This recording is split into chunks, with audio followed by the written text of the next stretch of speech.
गाड़ियों की कतारें लग गई। मार्च के महीने में प्रेशर न होना जानबूझकर लाखों अफराद को बेरोजगार करने की घिनौनी साजिश के खिलाफ मेहनतकश तबका फट पड़ा। गुज़श्ता 15 रोज से गैस बहरान है और इसके खिलाफ एहतजाज के लिए तैयारियां की जा रही हैं। इसी हवाले से कहते हैं मेहनतकश तबके से कि वो क्या मैं मौजूद हूँ फारूक CNG लारी अड्डा के मकाम पर। मेरे सामने ये कुछ ड्राइवर हजरात मौजूद हैं। गुज़श्ता 15 दिनों से CNG पर गैस शार्ट है, यानी प्रेशर कम है। तो इन्हीं लोगों से जानना चाहेंगे कि इनको किन मुश्किलात से का सामना है और ये क्यों इसको एहतजाज पर मजबूर हो गए। जी, आपका नाम? मेरा नाम मोहम्मद शरीफ है और मैं यहाँ टैक्सी चलाता हूँ। अच्छा। और बाज़ औक़ात यहाँ हमारे साथ सवारी बैठी होती है और हम आते हैं यहाँ गैस जुड़वाने के लिए, तो गैस बहुत कम होने की वजह से प्रेशर नहीं होता और सवारी को बड़ी दिक्कत का सामना होता है कि चली जाती है। बाकी पैसे कभी ले जाती है, कभी छोड़ जाती है।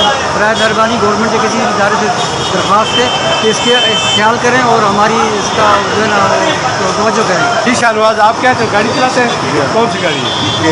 कैरी डब्बा है। तो क्या गैस प्रेशर का क्या मसला है? नहीं मिल रही। कितने दिनों से? यार 15-20 दिन हो गए। 15-20 दिनों से गैस नहीं मिल रही और ये कितने लोग यहाँ पे मजबूर हैं। ये आप देख रहे हैं लाइनों पे गाड़ियाँ खड़ी हुई हैं, सारा दिन ये लाइन पे खड़े रहते हैं।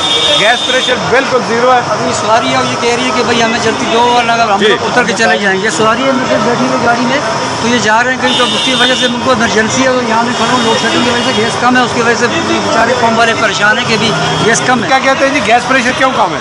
ये लाइन में गैस कम आ रहा है, जिसकी वजह से गाड़ियों को परेशानी है। मार्च के महीने में तकरीबन PSI फुल होती है, जिसकी वजह से गाड़ियों को कम वक्त में फुल किया जाता है। अभी गाड़ियों का रश बना हुआ है, लाइन में नहीं आ रहा गैस, जिसकी वजह से लोग परेशान हैं। अलबत्ता जो है एक हफ़्ता 10 दिन पहले फिर भी गैस ठीक था, अभी 10 दिनों से ये बिल्कुल कम आ रहा है। रात को जो आके 11 बजे ये पूरा होता है और सुबह ये अजान के टाइम में ये दोबारा कम हो जाता है, जिसकी वजह से गाड़ियों को मुश्किलात का सामना है।